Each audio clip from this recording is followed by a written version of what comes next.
దేవుని రాజ్యం ఇక్కడ మనం అందరం కూర్చున్నది, ఇక్కడ మనం అందరం పాడుతున్నది, ఇక్కడ మనం ఈ సమయాల్లో ప్రార్థిస్తున్నది ఈ లోకంలో సుఖంగా సౌఖ్యంగా ఉండడానికి కాదు. యేసు ప్రభు ఈ లోకానికి వచ్చినప్పుడు నోరు విప్పితే ఆయన ఏ రాజ్యాన్ని గురించి చెప్పాడో తెలుసా? పరలోక రాజ్యం. ఆయన రాజ్యం నిరంతరమైనది. ఆ రాజ్యం కొరకే మనం సిద్ధపడుతున్నాం. విడిపించువాడు ఆయనే, రక్షించువాడు ఆయనే. పరమందును భూమి మీదను సూచక క్రియలు ఆశ్చర్య కార్యములు చేయువాడు ఆయనే.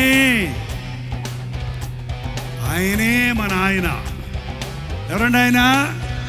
నా యేసయ్యా. నీ దేవుడు ఎవరో నీకు తెలిస్తే నువ్వు అంత ధైర్యంగా బతుకుతావండి. నీ దేవుడు ఎవరో నీకు తెలిస్తే ఆయన ఆశించిన స్థాయిలో నీవు జీవిస్తావండి. ఆయన ఎంత పరిశుద్ధుడో తెలిస్తే నువ్వు పరిశుద్ధంగా ఉండాలని ఆశిస్తావండి.